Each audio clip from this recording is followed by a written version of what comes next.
Vamos ao nosso momento de edificação. Eu queria convidá-lo a abrir a sua Bíblia na primeira carta de João, 1 João capítulo 5. E hoje nós chegamos ao fim da leitura e exposição da primeira carta de João. Eu quero ler com vocês os versículos de 13 a 21. Primeira carta de João, capítulo 5, versos de 13 a 21. E antes de ler o texto, eu queria pensar rapidinho com você a respeito desse tempo que nós vivemos, dessa relativização de todas as coisas. Por exemplo, discutimos atualmente a respeito do que é essencial, e as pessoas se interpelam e discutem e discordam a respeito do que é essencial para a sobrevivência, para o bem-estar de tudo. Essa discussão também, ela seria necessária no meio do povo de Deus, porque nós recebemos como cristãos, qualquer um que tenha um discurso religioso, ou uma linguagem, como diz, na simplicidade, se falar de Jesus, para mim é suficiente. João está escrevendo uma carta para a gente. Na verdade, ele escreveu para a igreja do Senhor, e por isso que é para a gente, né? Movido pelo desejo de esclarecer e de alertar a igreja, aos seus filhinhos, como fica muito claro nessa carta, de que a verdade cristã é inegociável, não relativizada, ela não pode ser mudada. E aí ela não depende da experiência do indivíduo, a verdade ela não depende de como ela vai ser recebida, a verdade ela é autoritativa e tem implicações práticas e inconfundíveis, como nós temos visto até aqui na leitura da primeira carta de João. Hoje eu queria que você voltasse os seus olhos para este parágrafo final e atentasse ao que João diz nos versículos a partir do 13 do capítulo 5. Ele diz assim: estas coisas, pois, escrevi a vocês que creem no nome do Filho de Deus, para que saibam que têm a vida eterna. Esta é a confiança que temos para com Ele, que se pedirmos alguma coisa, segundo a sua vontade, Ele nos ouve. E se sabemos que Ele nos ouve quanto ao que lhe pedimos, estamos certos de que obtemos os pedidos que lhe temos feito. Se alguém vê o seu irmão cometer pecado que não leva à morte, pedirá a Deus e dará vida a esse irmão. Isso aos que cometem pecados que não levam à morte. Há pecado que leva à morte, e por esse não digo que se deva pedir. Toda injustiça é pecado, e há pecado que não leva à morte. Sabemos que todo aquele que é nascido de Deus não vive em pecado, porque quem é nascido de Deus guarda a si mesmo, e o maligno não pode tocar nele. Sabemos que somos de Deus e que o mundo inteiro jaz no maligno. Também sabemos que o Filho de Deus já veio e nos tem dado entendimento para reconhecermos aquele que é o verdadeiro. E nós estamos naquele que é o verdadeiro, em seu Filho. E nós estamos naquele que é o verdadeiro, em seu Filho, Jesus Cristo. Este é o verdadeiro Deus e a vida eterna. Filhinhos, cuidado com os ídolos. Essa é a nossa leitura. Eu queria convidá-lo à oração mais uma vez. Muito obrigado, Senhor, por Tua palavra que acabamos de ler. Muito obrigado porque ela não deixa dúvida nem espaço, Senhor, para que nós possamos interpor com as nossas experiências. O Senhor é muito claro ao nos dizer quem é o caminho, qual é a salvação, de que precisamos ser salvos, como devemos viver neste mundo. Obrigado, Senhor, porque o Senhor não nos entregou a nossa inteligência, nem as nossas capacidades, nem a nossa criatividade, mas o Senhor mesmo se revelou, nos dizendo quem é o Senhor e como nós devemos viver. Obrigado por Tua palavra. Nós queremos pedir a iluminação do Teu Espírito, para que não possamos apenas nos maravilhar com essas verdades, Pai, quando elas saltarem aos nossos olhos, mas que o Senhor nos dê habilidade, que Teu Espírito opere em nós, de forma que possamos aplicar, ó Deus, ou perceber como essas verdades se aplicam à nossa vida e orientarmos o nosso viver a partir delas ou por elas, Senhor. Muito obrigado, Deus, por essa oportunidade, muito obrigado por essa porção, pela primeira carta de João. nós com alegria lemos e esperamos ouvir a Tua voz, confiados em Cristo Jesus. Amém. Amém. Queridos, como eu vinha dizendo, a carta de João é esse tratado cristológico muito claro. E eu acho que você já ouviu as mensagens anteriores e não esquece de que, na direção de denunciar os falsos mestres e a incoerência de suas vidas, João mostra para a gente o que é ser verdadeiramente um cristão. Desde as primeiras linhas, João advoga em favor da causa de Cristo. E ele defende a realidade da encarnação de Cristo, porque isso vinha sendo negado pelas ameaças que vinham perturbando a paz da igreja. Havia um gnosticismo nascente, perturbando a comunidade cristã naqueles dias, a igreja do Senhor.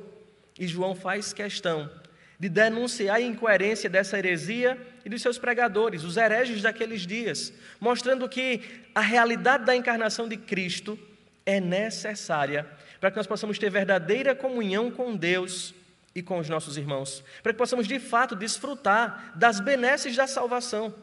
E João então começa a partir do versículo 5 do capítulo dessa primeira carta, mostrar as implicações práticas da doutrina da realidade da encarnação de Cristo, da necessidade da obra de Cristo na vida prática. E ele começa dizendo da pregação que ouviu e que testifica de que Deus é luz e que não há nele treva nenhuma. E as implicações disso aqueles que dizem que andam na luz, eles devem reconhecer os seus pecados, eles devem reconhecer em Cristo a propiciação pelos seus pecados, porque aqueles falsos mestres vinham dizendo que aquilo que fazemos no corpo não tem valor, porque a matéria não é considerada.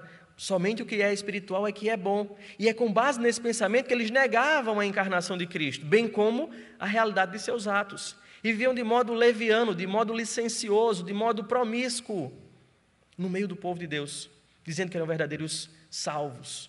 Porque, como gnósticos, eles tinham alcançado um conhecimento especial e chegado a um patamar de conhecimento diferente daquele que fora transmitido por Cristo pelos apóstolos. Eles estavam num estágio superior. E com isso, desprezavam os irmãos na comunidade. João então começa a carta fazendo essa denúncia e mostrando por inferência que um verdadeiro cristão considera que os seus pecados são reais e ele deve, como diz o capítulo 1, versículos 8, 9 e 10, confessar os seus pecados ao Senhor. Porque é nessa confissão, é nesse arrependimento que está o caminho demonstrado por Cristo. E ele começa a mostrar no capítulo 2 que ele é a satisfação pelos nossos pecados, mostrando que o crente ele não deve estar dividido como aqueles falsos mestres, como aqueles hereges, entre a verdadeira vida cristã e as oferendas e as ofertas que o mundo faz. Então, a ameaça era presente, e João mostra nessa carta como uma verdadeira vida com Cristo é suficiente, mostrando que por Cristo nós somos feitos filhos de Deus e que em Cristo nós somos habilitados pela obra do Seu Espírito a obedecermos à lei, a amarmos os nossos irmãos, a amarmos a Deus sobre todas as coisas. E aí chegamos neste capítulo 5, e neste capítulo 5, João vem falar a respeito da fé que vence o mundo. E ele diz para a gente que essa fé é crer em Jesus, o Filho de Deus, e quem crê em Jesus como Filho de Deus é aquele que vence o mundo, como ele já disse no capítulo 5. E ele mostra que há um testemunho, e de que há algo que é confirmado, algo que diz em favor de Cristo. Agora nós chegamos no parágrafo final da carta. E o que João faz aqui no final da sua carta é bem parecido com o que ele faz também no final do seu evangelho. Ele diz por que ele escreveu isso. Ele mostra as razões, ele volta ao que é essencial, ao que é verdadeiro, ao que é o propósito de sua exposição. João almeja aqui nesse parágrafo que nós lemos, ele quer que os seus leitores estejam seguros na sua fé em Cristo. Por isso que, olhando para esses poucos versículos ora lidos, eu queria convidá-los para refletir neles sobre o seguinte tema: o cristão está seguro em Cristo. E é isso que João quer mostrar para a gente. Eu queria perceber aqui com você, nessas passagens. O versículo 13, que inicia essa conclusão, João diz: estas coisas escrevi a vocês que creem no nome do Filho de Deus, para que saibam que têm a vida eterna. O versículo 13 do capítulo 5, ele inicia esse parágrafo conclusivo e ele quer mostrar para a gente em que consiste essa segurança, ou qual o propósito de fazer esse sumário a respeito do que é ser um verdadeiro cristão. E diferente daqueles falsos mestres, aqueles gnósticos, que diziam ter um conhecimento especial que os diferenciava das demais pessoas, João apela para o conhecimento revelado. E é tão fantástico perceber João falar de convicções nesse parágrafo. Eu queria que você voltasse os seus olhos aí para a sua Bíblia e percebesse essa disposição de João, apelando para a consciência dos cristãos e para a verdade revelada, para mostrar o que eles sabiam, quais eram suas convicções, que devia trazer para a vida dessas pessoas segurança. Por exemplo, no versículo 13, João mostra esse propósito, para que saibam. No versículo 14 ele diz, esta é a confiança. No versículo 15 ele diz, e se nós sabemos, estamos certos de, é a construção do versículo 15. Mais na frente no versículo 18 ele diz, sabemos que todo aquele que é nascido de Deus não vive em pecado. No 19, sabemos que somos de Deus e que o mundo inteiro jaz no maligno. No versículo 20, também sabemos. Se aqueles falsos mestres alegavam muitas coisas que eles tinham conhecimento secreto, João fala de um conhecimento público e que aqueles irmãos deveriam se agarrar a essa verdade revelada, se agarrar a Cristo para poder nutrir essa segurança em seu coração. Por isso o cristão, ele está seguro em Cristo. E em que consiste essa segurança? O versículo 13 me diz, em primeiro lugar, que essa segurança em Cristo consiste de fato em certeza de salvação. João começa o versículo dizendo, estas coisas escrevi para vocês. Eu estou lendo na Nova Almeida, mas se você ler na Nova Versão Transformadora, na Corrigida Fiel, na Revista Atualizada, na NVI, você vai perceber essa mesma construção. João dizendo o propósito do que ele vem dizendo até agora. Estas coisas que eu escrevi para vocês, eu escrevi estas coisas a vocês, eu vos escrevi estas coisas. Cada uma dessas versões trazem isso. Ele está referenciando todo o conteúdo da sua carta, dizendo, até aqui, o que eu estou argumentando e contra-argumentando e expondo tem um propósito. E diferente daqueles que encontravam a redenção no conhecimento, vocês percebem que João está falando todo o tempo de evidências, de provas que é dada, resultado da obra de Cristo na vida de alguém, para que aqueles irmãos pudessem olhar para as suas próprias vidas e olhar para a vida das pessoas ao seu redor, e como instruiu o próprio Senhor Jesus Cristo no Sermão do Monte, eles pudessem discernir as árvores pelos frutos que essas árvores davam. E aí por isso que João constrói desde o começo. Se a gente diz que está em Cristo e diz que não tem pecado nenhum, a gente está mentindo e chamando Deus de mentiroso. João diz, se nós dizemos que amamos a Deus, a quem não vemos, como é que podemos dizer que amamos, ou como é que nós, se nós não amamos os nossos irmãos a quem vemos, como é que podemos dizer que amamos a Deus a quem não vemos? E João está falando de algo prático, resultado da obra do Espírito Santo, resultado da fé em Cristo. E ele diz agora no final, no versículo 13, e é interessante que aprofundando o sentido do Evangelho, porque eu não sei se você se lembra, no capítulo 20, versículos 30 e 31 do Evangelho de João, ele lembra para os seus leitores que todos aqueles milagres e todo aquele relato foi feito para que quem lê pudesse crer que Jesus é o Cristo, o Filho de Deus, e que crendo em Jesus pudesse ter vida em seu nome. Eu não sei se você percebe que agora João escreveu tudo para que eles pudessem ter certeza da salvação, certeza de sua vida eterna. E aí, mais uma vez, eu reitero essa expressão para que saibam. E é diferente dos gnósticos, que criam que o conhecimento os salvaria. Os cristãos, eles podiam identificar a obra de Cristo na sua própria vida. É assim que eles poderiam saber que eram salvos. E assim, nutrir a segurança em seu coração. Mas nós não anulamos o aspecto intelectual, porque o próprio Cristo fala de um conhecimento. Lá em João capítulo 17, no versículo 13, ele diz, e a salvação é esta, que te conheçam a ti, o único Deus verdadeiro, e a Jesus Cristo, a quem enviaste. Há um conhecimento que é necessário. Nós precisamos conhecer a verdade, como diz o próprio Jesus, falando em João capítulo 8, registrado pelo evangelista João. Nós precisamos conhecer a verdade libertadora, a verdade transformadora, mas o que João está fazendo aqui nessa carta é mostrando que esse conhecimento intelectual, ele precisa resultar em frutos na vida prática. E é tão interessante olhar para essa verdade também ensinada pelo Senhor Jesus Cristo, lá no Evangelho de João, mais uma vez, no capítulo 15, num capítulo fantástico daquele Evangelho, João vem lembrar para a gente que Ele é a videira verdadeira, de que o Pai é o agricultor, e que nós somos os galhos que estão em Cristo, ligados a Cristo. Essa é a verdade do Evangelho. E ele lembra que aquele galho que estando nele não produzir fruto é cortado. Mas aquele galho que estando nele der fruto, ele é limpado, ele é podado para que dê mais fruto ainda. E ele diz, vocês estão sendo purificados pela palavra. E mais na frente ele diz no versículo 5, que é impossível nós vivermos a vida cristã, darmos frutos, se não estivermos ligados a Cristo. Então nós olhamos aqui para esse versículo 13, e nós vamos perceber que a segurança do cristão consiste nessa certeza de salvação, que é operado em seu coração pelo Espírito Santo, aplicando a obra de Cristo. Aqueles irmãos poderiam, com base no que fora exposto por João nessa carta, identificar e nutrir convicções de sua salvação. Identificar e nutrir convicções da obra de Cristo em suas vidas. E João deseja que os seus leitores possam crer mais firmemente e assim desfrutar de maior segurança, de maior contentamento, de maior alegria, de maior convicção de sua eternidade. E assim sendo, eles pudessem estar verdadeiramente satisfeitos em Cristo. Satisfeitos em Cristo e sem necessidade de buscar mais nada além de Cristo, como Paulo advoga em Colossenses. Mais nada, nenhum conhecimento além de Cristo, nenhuma prática religiosa além de um relacionamento saudável com Cristo. Não precisavam de mais nada, somente Cristo. Mas eu queria pensar nessa palavra segurança, porque estar seguro em Cristo, essa segurança consiste de fato nessa certeza de salvação.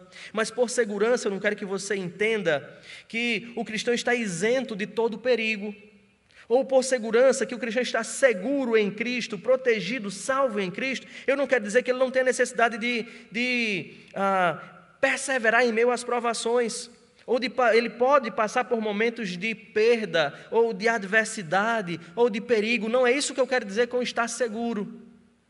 Quando João fala que diz tudo isso para que eles saibam que tem a vida eterna, João está querendo lembrar aqueles irmãos. João quer falar daquela segurança, daquela demonstração de certeza, da convicção, do convencimento que existe no coração daqueles que foram alcançados pela graça do Evangelho. João fala de um comportamento firme, de alguém que não vive cambaleante, conduzido por dúvidas e incertezas. João fala de uma firme confiança, de uma postura de segurança, de alguém que está focado e que não se distrai do seu alvo. João quer lembrar isso. Ele quer trazer para a gente essa segurança e esse consolo, fazendo-nos mirar na pessoa de Cristo e nessa obra completa e perfeita que Ele realizou. E Ele diz para a gente, o cristão está seguro em Cristo, dizendo para mim que essa segurança consiste nessa certeza de salvação. Mas não somente isso. João mostra para a gente agora nos versículos 14 e 15, que essa segurança ela tem implicações, ela é demonstrável, ela é vista, ela é perceptível. E qual é a implicação primeira que João traz para a gente dessa segurança? Ele mostra para a gente que a segurança implica em constante oração. Os versículos 14 e 15 lembram para a gente o seguinte, e esta é a confiança, que temos para com Ele, para com Cristo, lá o Filho de Deus, do versículo 13. Ele diz que, se pedirmos alguma coisa segundo a sua vontade, Ele nos ouve. E se sabemos que Ele nos ouve quanto ao que lhe pedimos, estamos certos de que obtemos os pedidos que lhes temos feito. João associa agora a nossa segurança em Cristo a uma vida prática de oração, de busca, de invocação do nome do Senhor. E ele quer mostrar para a gente que a nossa segurança em Cristo se demonstra claramente na invocação do seu nome. A oração é a demonstração de que nós sabemos quem é Deus e de que nós confiamos nele. E para esclarecer isso, João nos dá uma diretriz para as nossas orações. É tão interessante a gente pensar nisso ou parar para fazer essa reflexão. Se de fato eu estou seguro em Cristo, se de fato eu confio na obra que Cristo fez, se de fato eu sei que Deus é Senhor sobre todas as coisas e me salvou pela obra de seu Filho, uma demonstração muito simples e clara é que eu busque a Ele, ou que eu entregue a Ele os meus anseios, os meus pedidos, a minha gratidão, através do caminho mesmo que Ele me ensinou. E eu olho para o capítulo 14 do Evangelho de João, e nós vamos encontrar o próprio Cristo estimulando a isso, a oração, a busca. Nós vamos encontrar o próprio Cristo entrando por esse caminho, nos dando exemplo para seguirmos os seus passos, não só no seu sofrimento, mas também no seu relacionamento com Deus. E aí a gente pode pensar, de fato, a oração é essa demonstração de confiança, ou a minha confiança em Deus implica nessa constante oração, nesse constante relacionamento. Mas aí eu olho para esse versículo, ele diz isso, essa confiança que temos para com Ele é essa, que nós podemos pedir a Deus em oração. Mas eu disse que João nos dá uma diretriz que dirige, uma diretriz que nos orienta nessa prática, nesse relacionamento ou nessa invocação. Porque poderíamos facilmente chegar diante de Deus com base nessa fala e dizer, é para eu pedir o que eu quiser, como vai dizer mais na frente. E a gente vai se entregar aos devaneios de um coração, ainda que luta com a presença do pecado. João me ajuda dizendo, se pedirmos alguma coisa segundo a sua vontade. Nessa prática constante de oração, essa fala de João lembra que Deus não prometeu fazer tudo o que lhe fosse pedido, porque você já imaginou, aí dos seus devaneios e das suas pretensões, o que você já cogitou pedir a Deus em oração, se Deus estivesse obrigado a fazer tudo o que você já cogitou, tudo o que todas as pessoas já cogitaram, onde você estaria? Como estaria a sua vida agora? E eu não tenho dúvida de que você estaria entregue, mergulhado na ruína, na miséria, na destruição, porque o nosso coração caído pede, muitas vezes pede o que é mal, pede para esbanjar, pede para demonstrar que é abençoado, pede por egoísmo.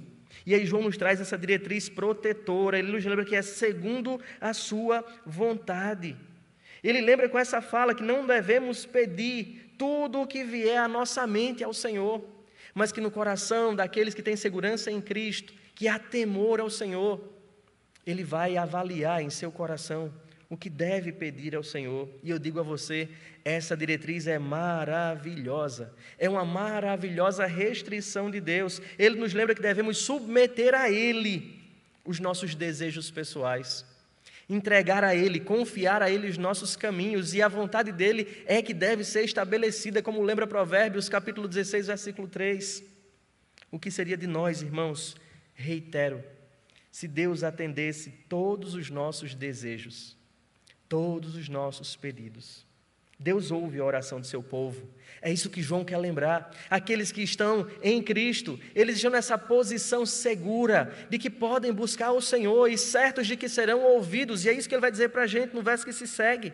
E sabemos que Ele nos ouve. Essa é mais uma de nossas convicções. Sabemos que Ele nos ouve. E se sabemos que Ele nos ouve, quanto ao que lhe pedimos, estamos também certos. João trata de convicções, de que obtemos os pedidos que lhes temos feito. E João está lembrando isso aqui para a gente. É um alerta para que a gente possa avaliar o nosso coração diante do Senhor, nessa segurança, para que a gente não entre pelos caminhos da soberba e ache que porque o Senhor, através de Cristo, ouve as minhas orações, eu posso chegar diante dEle e ordenar ao que eu quiser e dizer, o Senhor tem que fazer isso, como muitos decretam o que Deus tem que fazer.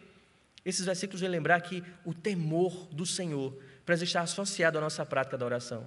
E por temermos a Deus, nós somos aqui lembrados de que neste momento de oração, a nossa oração não é para mudar a vontade de Deus, ou para dobrar ao Senhor, ou fazer com que Ele se renda à minha vontade pela minha insistência. Não.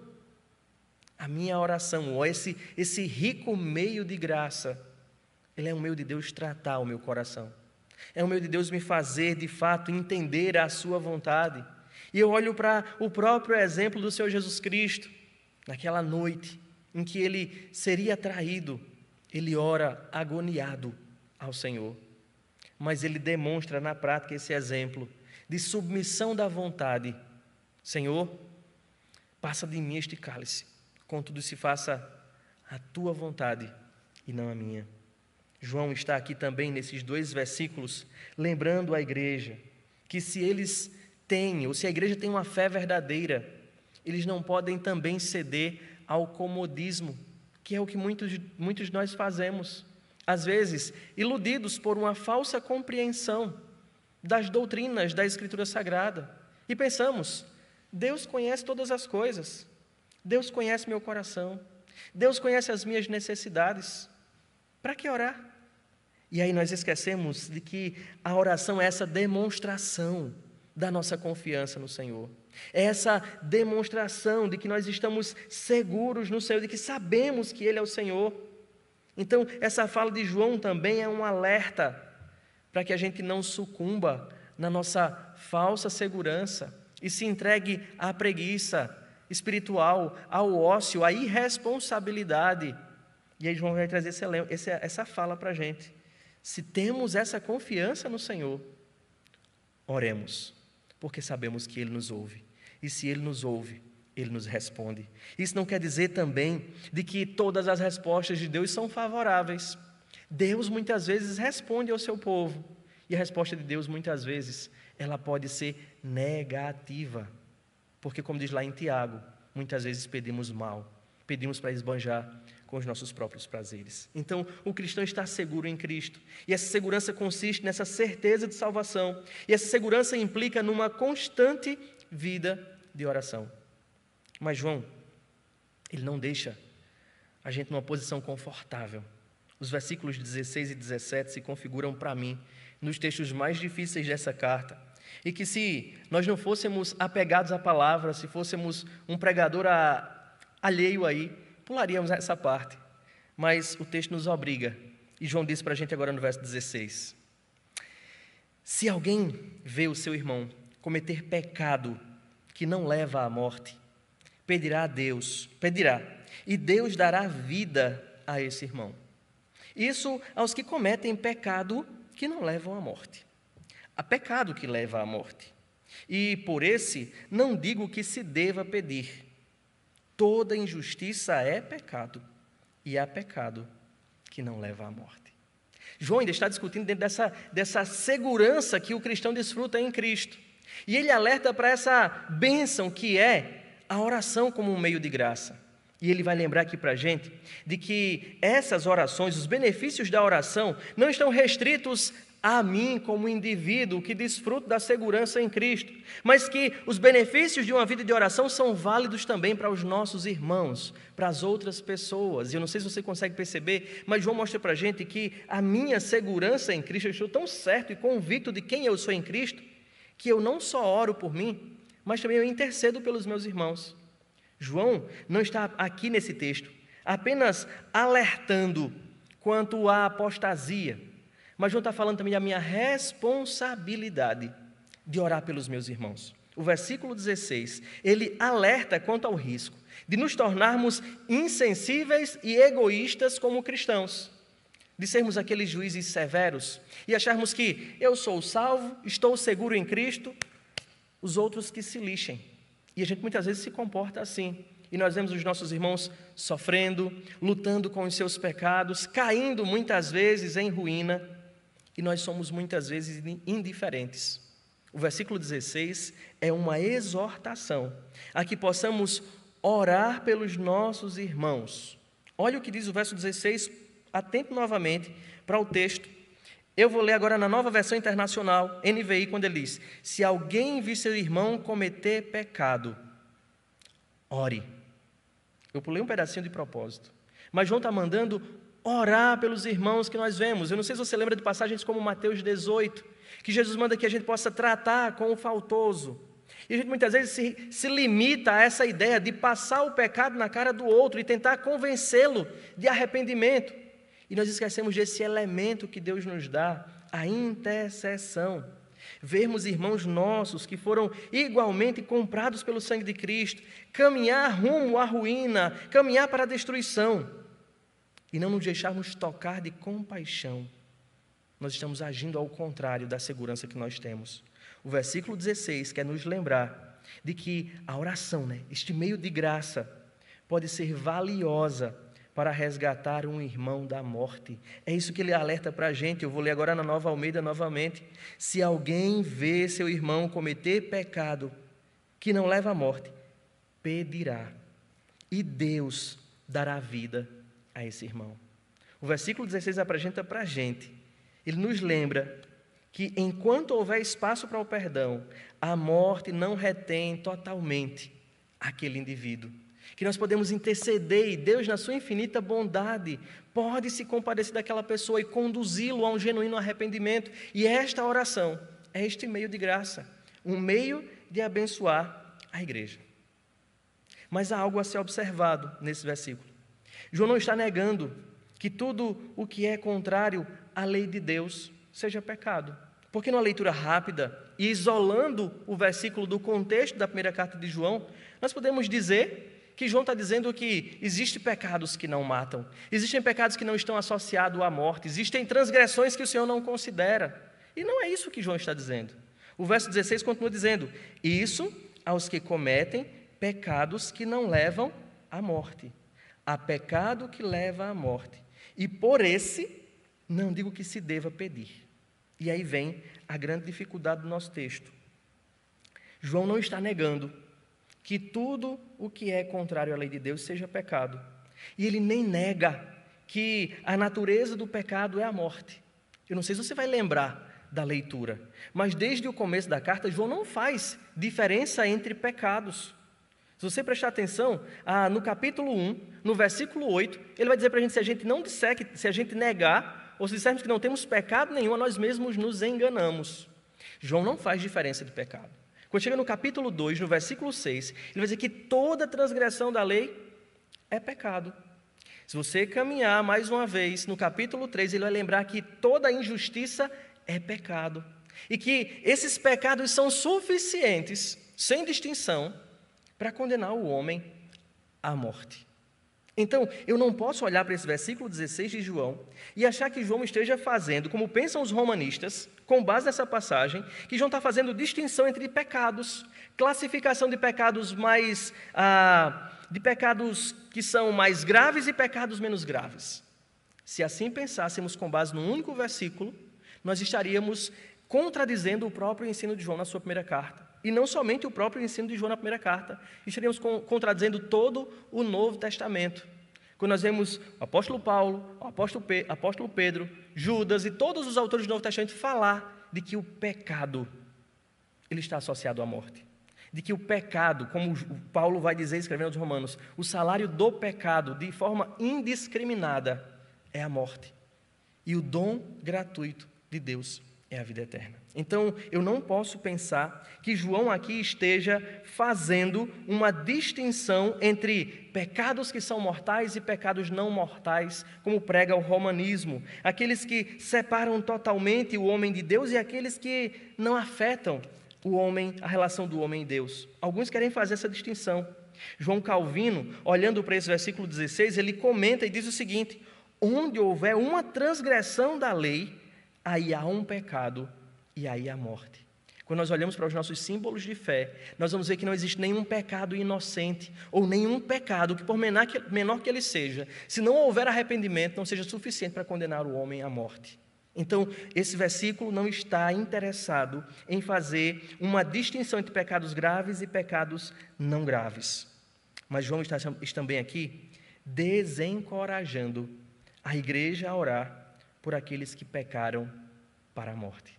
É o que o versículo 16 diz para a gente.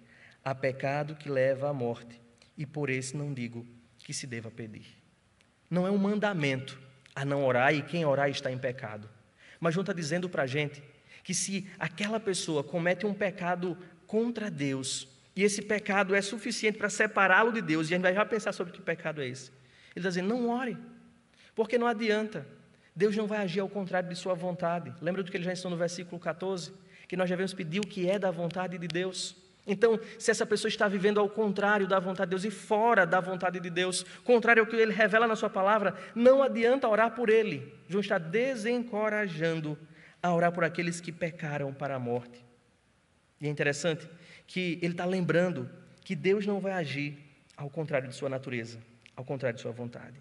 Esse versículo nos lembra de que a impiedade de alguém se apresenta de uma forma destituída de esperança. A gente identificando isso, esse pecado para a morte, nós não devemos orar por essa pessoa. Eu queria parar um pouquinho e pensar nessa expressão, pecado para a morte. Ele não está se referindo a uma queda parcial. Se você prestar atenção, essa expressão para a morte nesse contexto, Ele está falando de uma morte espiritual, definitiva, final, de algo irremediável, de algo de fato sem perdão. João não se refere também à violação de um preceito legal, um pecado para a morte, como se existisse essa diferença. Mas João está falando de algo que ele já vem tratando neste capítulo 5. E eu não sei se você atenta, desde o começo, João começa falando de uma fé que faz o indivíduo vencer o mundo, de uma fé que o torna distinto. Desde o começo da carta, João vem defendendo a verdade de Cristo. E ele chega agora aqui no capítulo 5 e fala no versículo 16 que há um pecado para a morte. Ele está falando do que vem sendo exposto desde o princípio da carta e que ganha mais força neste capítulo. João está falando da apostasia, do caminho trilhado por aqueles falsos mestres, por aqueles gnósticos, por aqueles que não só rejeitam a pessoa de Cristo, mas pregam o contrário à pessoa de Cristo. E este é o pecado para a morte que João identifica aqui, a apostasia. A apostasia é um caminho sem volta. E é tão interessante nós olharmos na Escritura como essa verdade ela é tratada. Nós não podemos fazer aqui, como alguns tentam fazer, uma ligação direta do versículo 16 de João capítulo 5, 1 João capítulo 5, com Mateus 12, 31, e dizer que o pecado para a morte é diretamente ligado à blasfêmia contra o Espírito Santo, como alguns querem fazer.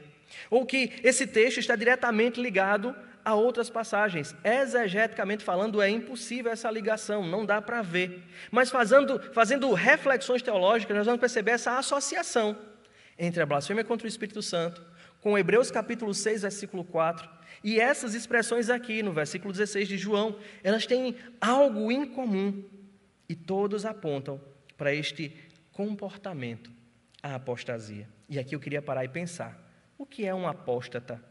Um apóstata não podemos pensar ou confundir com a ideia de alguém que é crente de verdade, que se converteu ao cristianismo, que recebeu a obra do Espírito Santo e que depois abandonou, ou um crente que perdeu a salvação. Não. Um apóstata, ele é facilmente descrito e percebido nas palavras do Senhor Jesus. Por exemplo, quando nós olhamos lá para Mateus capítulo 25, naquele grande julgamento, ou em Mateus, lá no Sermão do Monte, quando o Senhor Jesus fala daquele último e grande dia, e alguns se aproximam do trono de Jesus falando, Senhor, em teu nome nós fizemos isso, todas as atividades religiosas. E Jesus diz, eu não conheço vocês, apartai-vos de mim, os que praticam a iniquidade. Os apóstatas podem ser facilmente identificados também com o joio, aqueles que são semeados no meio da igreja pelo inimigo, aqueles que não foram alvo da obra salvífica do Espírito, mas provaram de iluminações, provaram de experiências religiosas no meio da igreja, mas nunca foram convertidos. Em algum momento, essas pessoas se rebelarão contra o Senhor, ou não, permanecerão até o fim no meio da igreja. Mas um apóstata não é um verdadeiro crente que perdeu a salvação, mas alguém que vivia como um religioso. Em algum momento, ele se revolta, ele se rebela contra a pessoa de Cristo. E faz como está lá em Judas, versículo 4. Quando Judas convida a igreja para batalhar pela fé, ele dá a razão. Ele diz, certos indivíduos, eu vou abrir aqui, Judas, versículo 4. Ele diz, certos indivíduos, cuja sentença de condenação foi promulgada há muito tempo, se infiltraram no meio de vocês, sem serem notados. E quem são esses? Judas diz, são ímpios, que transformam em libertinagem a graça do nosso Deus e negam o nosso único e soberano Senhor, Jesus Cristo. Eles não são só pessoas que ignoram a existência de Deus, que vivem de forma ímpia. Eles são pessoas que se postam ao contrário do que diz o Evangelho. E como diz aqui em Judas, versículo 4, eles negam o nosso único e soberano Senhor Jesus Cristo. Eles negam a graça de Deus. E eram aqueles que estavam ali no meio da igreja, perturbando a paz da igreja. O apóstolo é aquele que renega a Cristo. É aquele que prega contra Cristo. É aquele que abandona Cristo. E é interessante a gente parar para pensar aqui, quando João diz, no versículo número 16, se alguém vê seu irmão cometer pecado que não leva à morte, pedirá, e Deus dará vida a esse irmão. Nós percebemos que, de fato, a oração é um meio de graça que Deus nos deu, para que, através dela também, irmãos nossos pudessem ser restaurados, pela graça de Deus. Todo pecado gera morte. Todo pecado fere a santidade de Deus. Todo pecado arruína a nossa comunhão com Deus. Não existe um pecado que faça isso menos ou mais que o outro. Todos os pecados ferem. Mas aqueles que foram alvos da obra salvífica de Deus, nós podemos orar e Deus restaurará a vida do irmão e a comunhão. Como diz o versículo 9, se confessarmos os nossos pecados, Ele é fiel e justo para nos perdoar os pecados e nos purificar de toda injustiça. Por esses irmãos, orem. Mas o verso 16 diz, isso aos que cometem pecado que não levam à morte. Há pecado que leva à morte. E por isso eu digo que não deva pedir. E, gente, como identificar esse pecado? Muitas vezes se torna visível pelos frutos. Mas muitas vezes está na persistência de um coração, é muito subjetivo. E a gente precisa de sabedoria. Por isso que eu estou dizendo, eu não encorajo vocês a orar. E não é pecado de você orar por uma pessoa dessas, mas saiba que Deus não vai agir ao contrário da sua natureza. É interessante perceber isso também lá na carta de Judas, quando João mostra o que é a batalha pela fé, e ele vai mostrar para a gente, lá no final da carta de Judas, que a gente deve se compadecer dos que estão na dúvida, arrebatar, salvá-los. E aí mais uma vez uma metáfora, Deus usa a igreja dele e os meios de graça como esses meios para alcançar e salvar. Isso não quer dizer que haja poder na nossa oração, de perdoar o pecado do outro, mas que Deus usa o meio ordinário, o meio que Ele mesmo deu, para que a obra dele seja feita. E Ele mostra para quem quiser ser feito com cuidado. Então, a segurança a segurança consiste na certeza de salvação, a segurança implica numa constante vida de oração, a segurança implica na intercessão pelos nossos irmãos, versículos 18 e 19, a segurança implica numa vida de vigilância. Voltando para 1 João capítulo 5, versículos 18 e 19, ele diz para a gente, sabemos que todo aquele que é nascido de Deus não vive em pecado, porque quem é nascido de Deus guarda a si mesmo, e o maligno não pode tocar nele. Sabemos que somos de Deus e que o mundo inteiro jaz no maligno. É mais uma fala bem famosa de João, mas o que João quer dizer aqui para a gente é que ser filho de Deus, estar seguro em Cristo, não é sinônimo de impecabilidade. Equívoco da cabeça de alguns, e nos nossos dias nós vemos isso também. As pessoas falarem de uma segunda bênção, da bênção da perfeição, daqueles que alcançaram ainda em vida a impecabilidade. Cai por terra diante dessa fala de João. Sabemos que todo aquele que é nascido de Deus não vive em pecado. É muito parecido com o que João disse no capítulo 2, versículo 1. Filhinhos, essas coisas vos escrevo para que vocês não pequem. Se todavia alguém pecar, temos advogado junto ao Pai, Jesus Cristo, o justo. Ele é a propiciação pelos nossos pecados. Senão, o ensino de João seria contraditório se ele estivesse falando aqui de impecabilidade. Mas há uma implicação muito clara aqui nesses versículos. João quer mostrar para a gente que aqueles que estão seguros em Cristo, eles têm a consciência e a responsabilidade de guardar em si, a si mesmos, no temor do Senhor. É muito parecido com a instrução que Judas dá também em sua carta, no versículo número 20, quando Judas vai lembrar para a gente que, orando no Espírito Santo, edificando-se na vossa fé santíssima, guardai-vos no amor de Deus. Judas não está falando de livre-arbítrio, certo? Você ouviu a lição hoje de manhã na escola dominical, não está falando de livre-arbítrio, mas Judas está falando de responsabilidade. Aqueles que foram alcançados pela obra de Cristo, alcançados pelo Evangelho, aqueles que estão em Cristo, eles não se desviarão totalmente do Senhor, eles não se entregarão totalmente à carne, eles não se desviarão totalmente para o mundo, não se darão totalmente ao diabo. Esse que está sendo lembrado aqui, ele lembra, a si mesmo se guarda, e não é referência, mais uma vez reitero, ao livre-arbítrio, mas a minha responsabilidade como cristão, a responsabilidade de cada crente, de cuidar de sua fé, de resistir às tentações, de resistir em meio às provações. E Judas vai dizer, não será tocado pelo maligno. E aqui é uma referência, não a que o cristão não venha passar por dificuldades, a passar por provações, senão isso também seria contraditório à Escritura. Olhamos para a experiência de Jó, e vamos perceber que Deus muitas vezes permite que os seus servos passem por provações. Mas essa fala, não será tocada pelo maligno, é uma referência a uma ferida mortal, a um pecado mortal. De fato, a apostasia, como nós vimos no versículo 16. Deus é quem livra o seu povo, Deus protege o seu povo, mas o seu povo tem a responsabilidade de, como filhos, guardar em si no amor de Deus. E aí eu recomendo você ler e meditar também na carta de Judas. O verso 19 mostra que a nossa vocação ela procede de Deus. Ele diz: sabemos que somos de Deus, foi Deus quem nos chamou, somos alvo de sua salvação.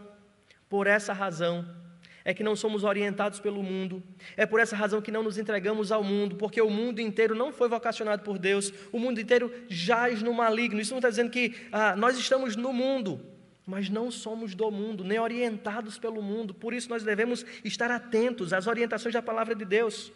Por isso eu falo, e o texto diz para a gente: estar seguro em Cristo implica claramente em viver uma vida de vigilância, uma fé sóbria. Para a gente concluir, os versículos 20 e 21, ele mostra que segurança implica em desfrute, em prazer em Deus. E ele diz: também sabemos. O que nós sabemos? Que o Filho de Deus já veio e nos tem dado o entendimento para a gente reconhecermos aquele que é o verdadeiro, e nós estamos naquele que é o verdadeiro, estamos em Jesus Cristo, este é o verdadeiro Deus, esta é a verdadeira vida. E aí João está dizendo para a igreja: quando temos Cristo, nós desfrutamos do que é verdadeiro, desfrutamos da verdadeira fé, desfrutamos do verdadeiro relacionamento. Em Cristo, Deus nos foi revelado. E se você quiser olhar essa verdade, Mateus 11, versículo 27, ou Evangelho de João, capítulo 1, versículo 18, Cristo é quem nos revela a Deus. E lembra que em Cristo aqui estamos em íntima comunhão com Deus. João 14,6 nos lembra: Ele é o único caminho, verdade e vida, e ninguém vem ao Pai se não for por Ele. E o texto termina dizendo para a gente: filhinhos, cuidado, guardai-vos dos ídolos.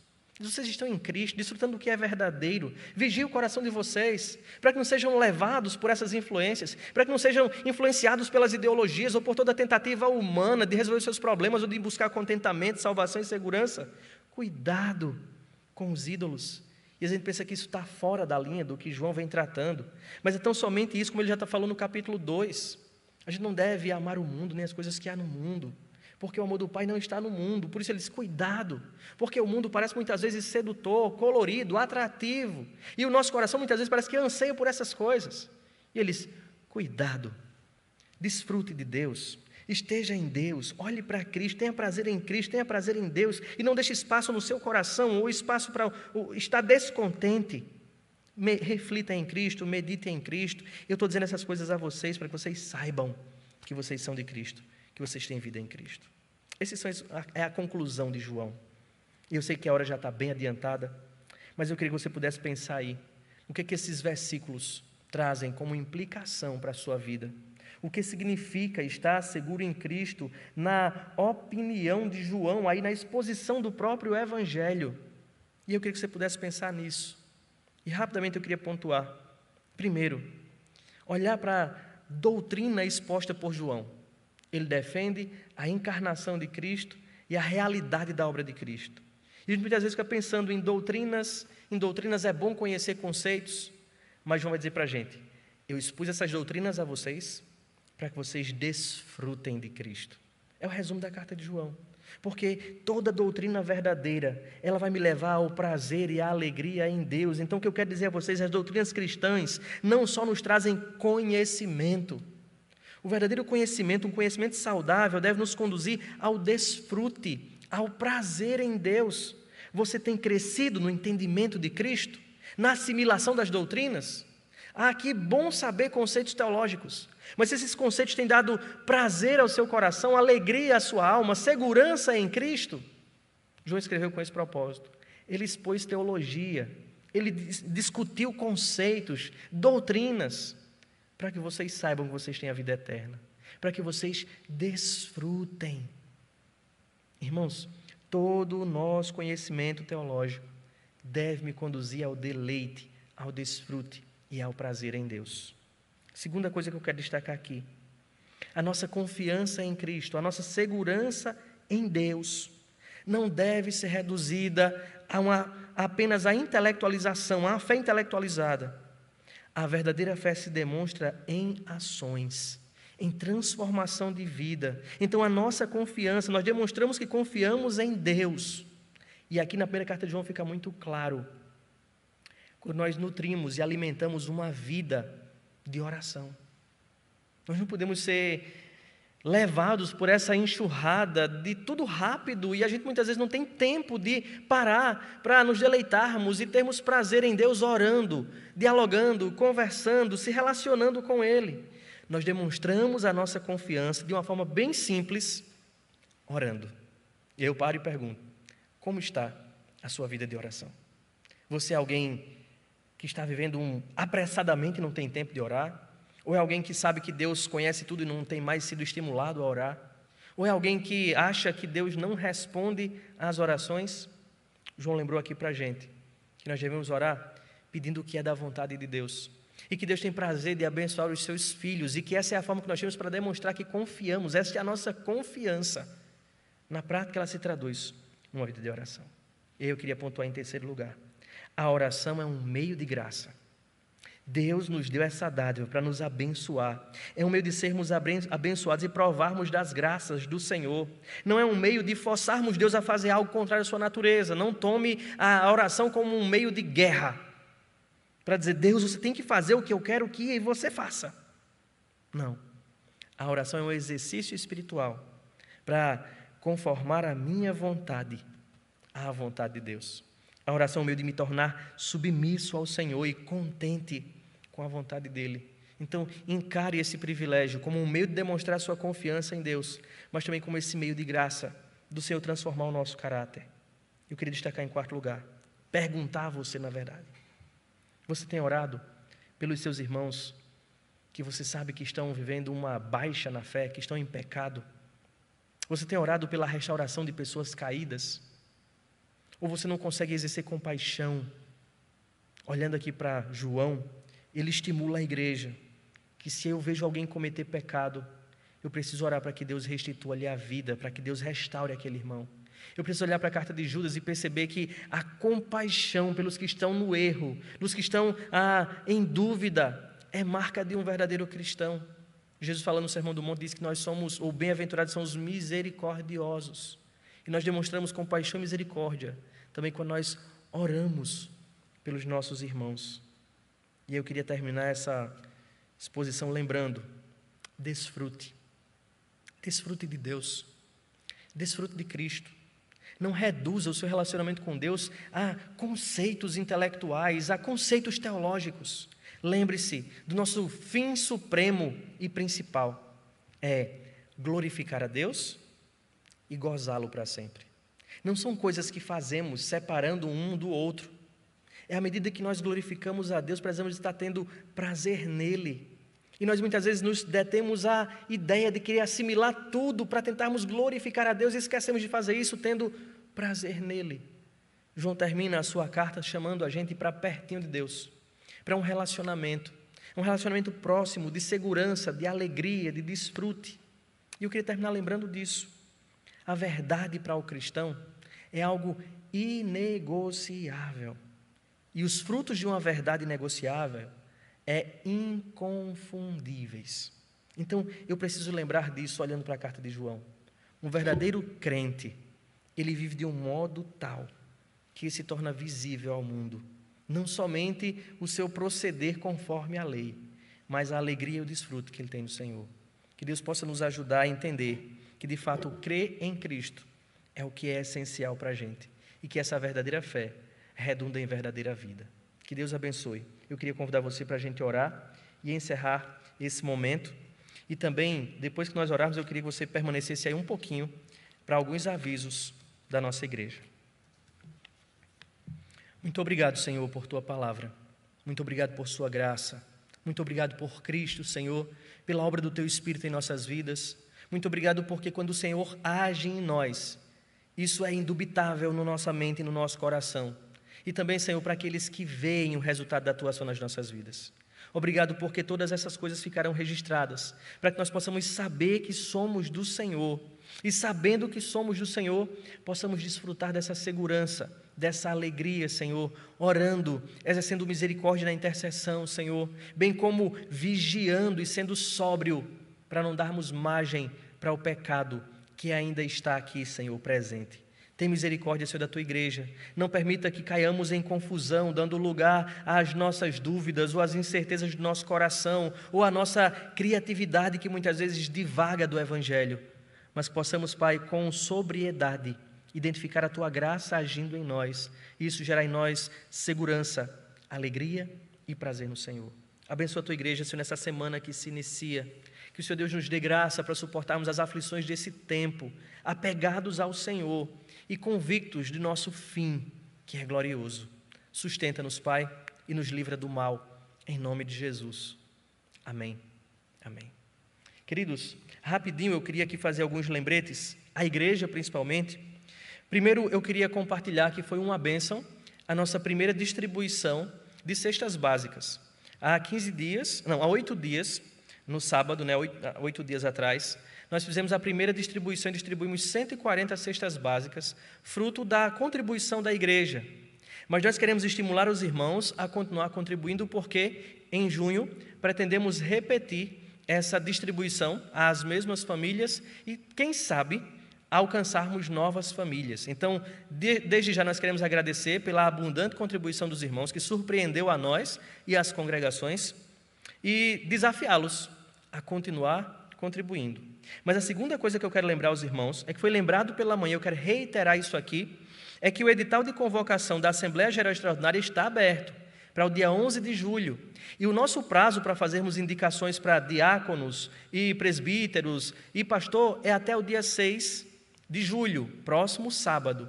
Então, esteja atento. Os formulários de indicação, estão disponibilizados na secretaria, e você pode, depois de fazer a sua indicação, mesmo não tendo as assinaturas, deixar esse formulário na secretaria e estimular as pessoas a procurarem na secretaria o formulário para assinar. E lembrar de que, a partir do dia 7 de junho, na verdade, começará esse processo seletivo, onde a igreja vai avaliar as indicações e avaliar se está tudo correto. Então, faça suas indicações e esteja orando por esse processo, para que no dia 11 de julho, quando está convocada aí a Assembleia para as 10h30 da manhã, nós possamos aqui ver a vontade de Deus ser feita pelo seu povo. Tá bom? Então, que Deus abençoe, tenha uma boa semana, se preparem, no próximo domingo ainda estaremos de modo debaixo do decreto, então reúna a sua família, faça a liturgia com a sua família, ore com a sua família, leia a Bíblia e reserve esse tempo para ter a edificação, compartilhando a palavra de Deus aqui pelo canal da igreja, tá bom? Que Deus nos abençoe.